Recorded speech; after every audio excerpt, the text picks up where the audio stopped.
Back in 2007, the charges brought against him were brutal. I want you to listen to this quote.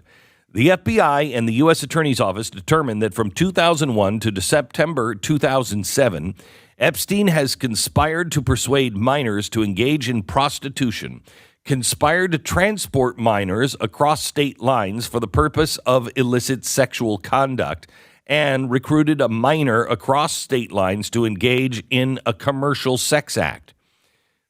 The government has everything they need to put this guy away for life. Court documents have revealed now that Epstein was partnered with a British woman at an international model agency. They allegedly promised girls modeling gigs as a trick to groom them into trafficking. Law enforcement has the names of the victims, lists of several of the accomplices, everything, again, they need. But despite what appeared at the time to be a slam dunk case, the government chose to offer Epstein a plea deal. They slapped him on the wrist with a lesser charge and serving minimal time. Now, not only did this deal get him off easy, but it also immunized him and his co-conspirators from prosecution. Now, I don't think I've ever heard of anything like this happening before. This was a potential of unveiling of a system of elites all over the world bartering in underage human beings, and nothing was going to happen. No justice was going to be served. How is this possible? Now, the obvious thing is to say, well, this guy just has a lot of clout and a lot of power, and he gets off with a slap on the wrist after being, implicated in a major child sex ring. But I wonder if it stops there. Does it include just the names of the people in the little black book of associates and clients? Can he get off with this because he is friends with so many people and he has blackmail ability on so many important people? I mean, how many powerful people were involved in this? So are they the real reason he's being able to avoid justice for these poor little girls? Well, there's a woman that has been a journalist and been covering this case since 2003. Her name is Vickie Ward.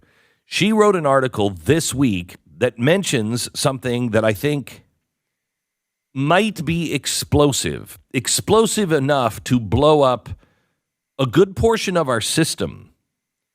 In an interview she had with a former White House official, the topic of Labor Secretary Alexander Acosta came up.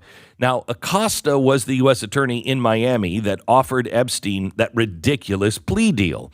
And everybody's saying, I've never heard of anything like this. How could this have happened? Now, the media is insinuating that this was because, that's why Trump paid him off with this big, with his big job, because he was hiding things for Donald Trump. Well, the Trump transition team apparently asked Acosta about the plea deal. And this is how he responded. He said he was told by someone in power to back off, that Epstein was above his pay grade. I want to give this to you as an exact quote. I was told Epstein belonged to intelligence and to leave it alone. Now, wait a minute. Is this implying that Epstein was working with an intelligence agency as some sort of asset? Was this sex ring being used as blackmail material for powerful people all over the world?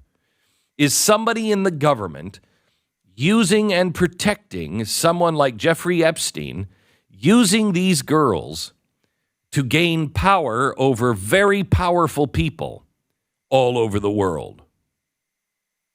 Or maybe a high-level official, either in the government or perhaps in the intelligence community. Is it somebody who is listed as clientele in the little black book? Who would tell a state's attorney to back off. This guy is in intel. I know this. This case cannot go the way of Heidi Fleiss. This case cannot just disappear. Because when all is said and done, the ground is already shaking. Powerful people and powerful organizations will fall. If this is pursued, they will fall. We have to ask ourselves, do we care that much?